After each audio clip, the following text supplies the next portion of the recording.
Waalaikumsalam warahmatullahi wabarakatuh. Pertama kali perkenalkan, nama saya Yiki Lombok dengan nomor NIM 22050524061. Saya dari Prodi Pendidikan Teknik Mesin.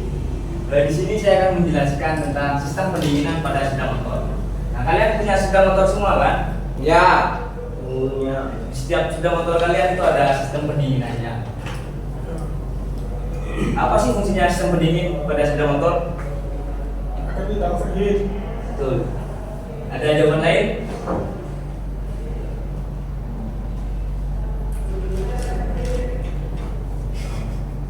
Baik, mungkin saya langsung menjelaskan saja.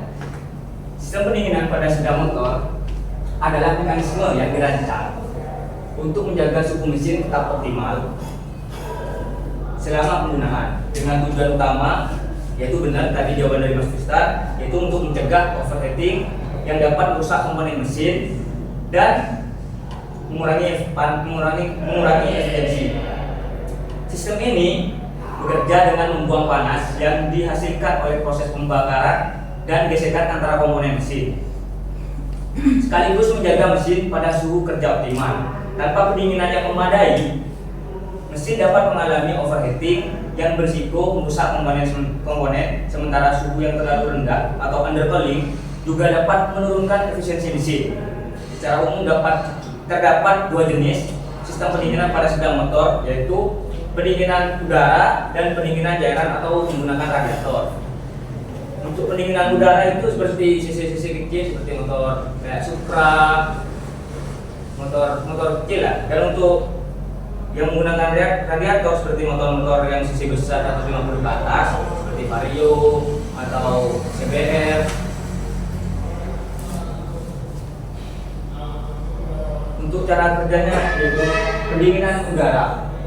Yang pertama, aliran udara masuk melalui ventilasi depan atau samping mesin saat sepeda motor melaju. Mesin menghasilkan panas akibat proses pembakaran bahan bakar yang perlu didistribusikan. Sirip pendingin pada mesin sirip pendingin yang itu memperluas area permukaan yang bersentuhan dengan udara untuk menyerap panas. Udara yang mengalir menyerap panas dari mesin dan membawanya keluar lingkungan sekitar. Pada kecepatan tinggi, aliran udara menjaga suhu mesin stabil.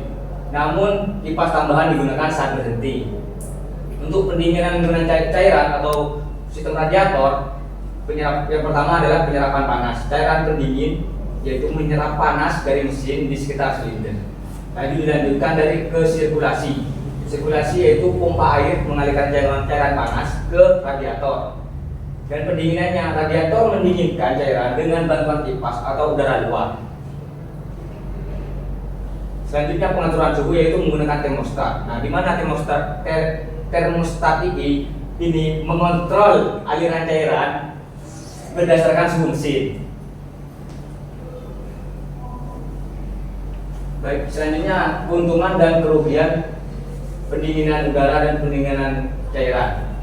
Untuk keuntungannya, pendinginan udara itu desain dari pendinginan tersebut lebih sederhana dan lebih ringan, dan perawatannya mudah dan juga cocok untuk motor berkapasitas kecil.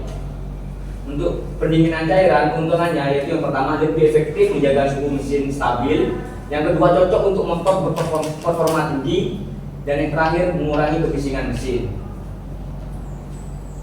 Dan kekurangannya yaitu pendinginan udara, yang pertama kurang efisiensi pada kecepatan rendah atau saat berhenti lama, dan yang kedua suhu mesin lebih sulit dikontrol.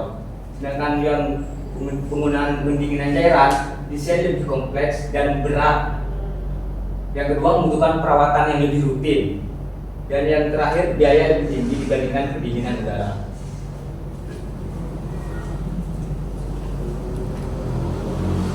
Baik, komponen utama yang digunakan pada pendinginan udara yang pertama itu sirip pendingin atau cooling fin, yaitu yang ada penunjuknya panah. Nah, itu adalah sirip pendingin. Memperbesar luas permukaan untuk melepaskan udara panas ke. Dan selanjutnya ada aliran udara. membantu membawa panas keluar saat motor bergerak. Dan juga ada kipas pendingin, di mana kipas pendingin ini berfungsi untuk membantu aliran udara pada kecepatan rendah atau saat motor diam. Dan juga ada material blok mesin. Blok mesin dari logam penghantar panas seperti aluminium. Selanjutnya ada lubang ventilasi. Lubang ventilasi ini berfungsi sebagai saluran udara tambahan untuk mengarahkan aliran udara ke sirip pendingin. Selanjutnya komponen utama dari pendinginan cairan atau dengan sistem radiator, yaitu yang pertama adalah radiator, yaitu berfungsi untuk mendinginkan cairan pendingin. Yang kedua ada pompa air, di mana pompa air ini berfungsi untuk mengalirkan cairan pendingin ke seluruh sistem. Yang kedua ada termostat. Termostat ini untuk mengatur aliran cairan berdasarkan suhu mesin. Dan ada kipas pendingin. Kipas pendingin ini berfungsi untuk membantu proses pendinginan pada radiator. Dan tidak lupa juga ada cairan pendinginnya, yaitu di mana media untuk menyerap dan mentransfer panas. Nah, ini ada perbandingan pendinginan udara dan cairan. Yang pertama adalah kriteria dengan biaya, di mana dengan sistem pendinginan menggunakan udara, yaitu biayanya lebih murah, dan sedangkan menggunakan cairan lebih mahal. Dan untuk kompleksitas, pendinginan dengan sistem udara lebih sederhana, sedangkan cairan dengan sistem cairan lebih kompleks. Dan untuk pemeliharaannya di sistem pendinginan udara ini lebih mudah, dan untuk sistem pendinginan cairan ini perawatannya lebih rumit. Dan yang terakhir, untuk pendinginan udara ini cocok untuk mesin kecil dan ringan, sedangkan dengan sistem pencairan cocok dengan mesin berat dan besar. Nah, selanjutnya kerusakan yang biasanya terjadi. Di dalam kerusakannya yaitu yang pertama ada overheating, di mana mesin menjadi terlalu panas dan akan muncul tanda peringatan. Lampu peringatan menyala pada speedometer biasanya pada sidang motor tersebut. Dan yang kedua, cairan pendingin bocor bisa menyebabkan overheating. Yang ketiga, radiator tersumbat. Ini akan menyebabkan mengurangnya aliran cairan pendinginan. Yang kedua ada penyebab. Yang pertama ada kurangnya perawatan pada sistem pendinginan, dan yang kedua ada kebocoran pada saluran pendingin atau radiator. Untuk perawatannya pada sistem pendinginan udara dan cairan ini pada sepeda motor memiliki beberapa langkah yang perlu dilakukan secara rutin untuk memastikan keduanya berfungsi dengan optimal. Yang pertama ada pendinginan udara, yaitu periksa dan bersihkan sirip pendingin secara berkala dari kotoran atau serpihan yang dapat menghalangi aliran udara. Yang kedua, cek kondisi mesin dan ventilasi untuk memastikan tidak ada halangan atau kerusakan yang mengurangi aliran udara yang dibutuhkan. Dan yang terakhir, periksa apakah ada kebocoran pada saluran udara atau kerusakan pada bagian luar mesin yang dapat mengganggu proses pendinginan. Sedangkan yang pendinginan menggunakan cairan atau radiator, yang pertama, periksa level cairan pendingin di tangki reservoir dan pastikan cairan tersebut cukup untuk mendinginkan mesin dengan efisiensi. Nah, biasanya di tempat penyimpanan air radiator itu ada min dan max. Itu diperiksa. Jika levelnya masih di min, bisa ditambah ke level min biar lebih optimal pendinginannya. Yang kedua, periksa adanya kebocoran pada radiator, selang atau pompa air yang dapat mengurangi kemampuan sistem pendinginan cairan. Yang ketiga, bersihkan radiator dari kotoran atau debu yang dapat menghalangi proses pendinginan. Yang keempat, ganti cairan pendingin sesuai jadwal yang direkomendasikan oleh pabrikan atau menjaga kualitas dan efektivitas pendinginan. Yang terakhir, periksa kondisi pompa air dan pastikan bekerja dengan baik untuk memastikan aliran cairan pendinginan yang lancar ke seluruh mesin. Penerapan sistem pendinginan ini.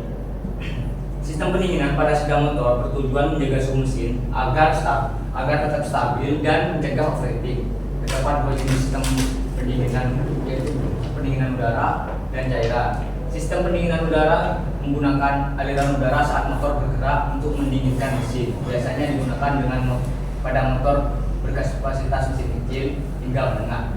Sedangkan sistem pendinginan dengan cairan yang lebih kompleks mengalirkan cairan pendingin melalui mesin dan radiator untuk menyerap dan mengalirkan panas. Umumnya digunakan pada motor dengan berkapasitas mesin besar. Kedua sistem ini penting untuk mencegah kerusakan mesin akibat suhu yang terlalu tinggi. Nah, mungkin saya akan menampilkan animasi video tentang pendinginan udara dan pendinginan menggunakan cairan.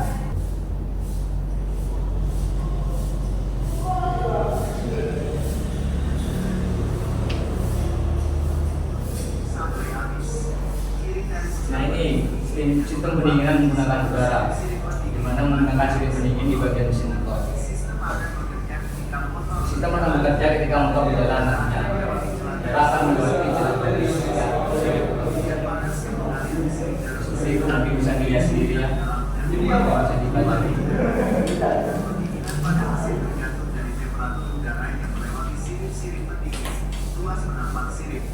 Ada udara panas, udara segar, dan sirip-sirip ini dihubungkan dengan rusuk atau diganjal dengan karet. Meskipun ada yang langsung membentuk sirip menjadi satu kesatuan dari silinder dan kepala silinder. Sistem pendingin udara ini umumnya digunakan pada motor dengan kapasitas di bawah 125 cc. Keuntungan menggunakan sistem ini adalah dapat digunakan dalam berbagai kondisi cuaca, baik saat cuaca dingin hingga musim panas. Akan tetapi, sistem ini tidak cocok untuk digunakan saat jalanan macet yang menyebabkan sepeda motor berhenti. Buat kamu yang masih bingung. Nah, itu dengan video tadi yang menggunakan dengan pendinginan udara. Apakah sudah ada timbul pertanyaan atau ada masukan dari video yang tadi? Buat kamu yang masih Belum ada? Apa? Bedanya sama yang punya video yang ada kipasnya itu apa ya? Kayak ini kan ada kipasnya Yang mana? yang di motor kayak gitu kan. Dia kan nggak pakai cooler, soalnya mesin kan mesin 110. Nah, iya kan pakai ada kipasnya itu. Kipas sama ada siripnya juga pastinya di bloknya. Oh, bedanya pun di ini ya, nggak ada kipasnya itu ya. Iya, dan tidak ada radiatornya. Dan itu mendinginkannya untuk apa? Pakai menggunakan udara yang masuk. Itu pendinginannya. Sedangkan radiator mungkin bisa saya tunjukkan gitu ya. cara kerja radiator pada sepeda motor. Simak video ini sampai habis. Radiator pada motor memiliki peran penting dalam menjaga suhu mesin tetap stabil saat motor beroperasi agar tidak terjadi overheat. Fungsinya adalah menghilangkan kelebihan panas yang dihasilkan oleh mesin agar mesin tetap beroperasi pada suhu yang optimal. Radiator mendinginkan cairan pendingin yang mengalir di dalamnya, sehingga cairan tersebut dapat kembali ke mesin dengan suhu yang lebih rendah untuk menjaga performa mesin yang optimal. Berikut cara kerja radiator pada motor yang perlu diketahui. Antara lain, cairan pada radiator akan dipompa. Pada step ini, cairan yang ada pada radiator akan dipompakan ke dalam silinder blok untuk kemudian naik ke bagian kepala silinder agar bisa menyerap panas pada mesin. Mengeluarkan suhu panas yang berasal dari mesin. Setelah menyerap panas, kemudian suhu panas pada mesin motor akan dikeluarkan melalui selang. Suhu panas tersebut dikeluarkan menuju termostat yang berperan sebagai pengatur aliran dan melewati termosensor untuk membaca panas. Masuk ke komponen melalui bagian atas. Apabila suhu panas sudah terbaca, maka kemudian akan masuk ke radiator melalui bagian atas yang mengalir pada kapiler kecil hingga ke bagian bawah. Terjadinya proses konveksi. Akan terjadi proses konveksi di mana panas mesin yang mengalir atau pindah ke cairan tersebut merambat pada titik partikel radiator baru. Setelah itu merambatnya seluruh bagian. Setelah itu cairan akan dikembalikan.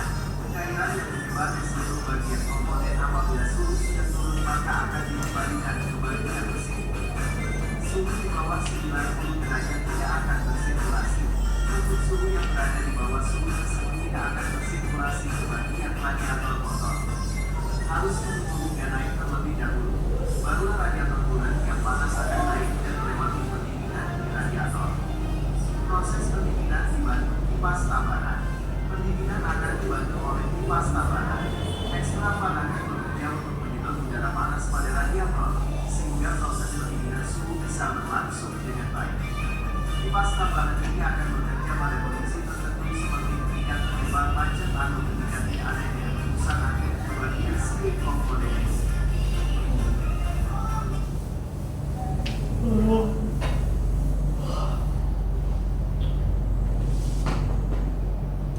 mungkin itu tadi video tentang sistem pendinginan. Apakah bisa dilanjut atau masih ada pertanyaan? Lanjut. Baik.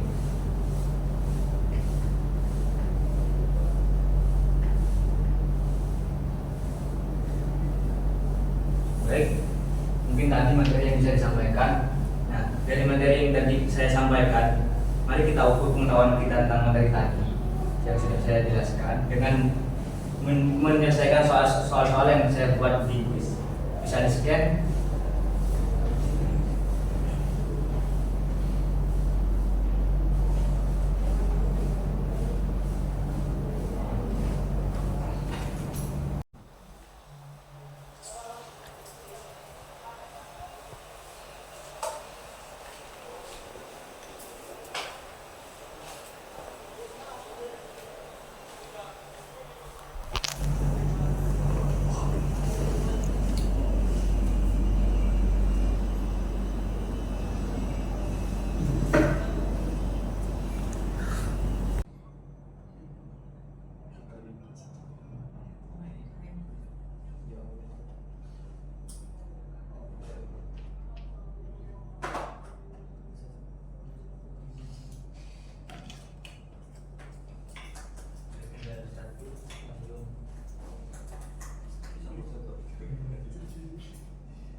Baik, di sini yang mendapatkan poin pertama itu Mas Aditya Wahyu dengan poin benar 60%, soal benarnya 6 dan salahnya. Mungkin nanti bisa kita perbaiki lagi. Baik, mungkin itu saja dari saya. Sebelum kita tutup pelajaran ini, mungkin kita bisa doa terlebih dahulu. Sebelum kita mengakhiri pelajaran pada hari ini, mari kita membaca doa sesuai dengan agama dan kepercayaan kita masing-masing. Berdoa, mulai.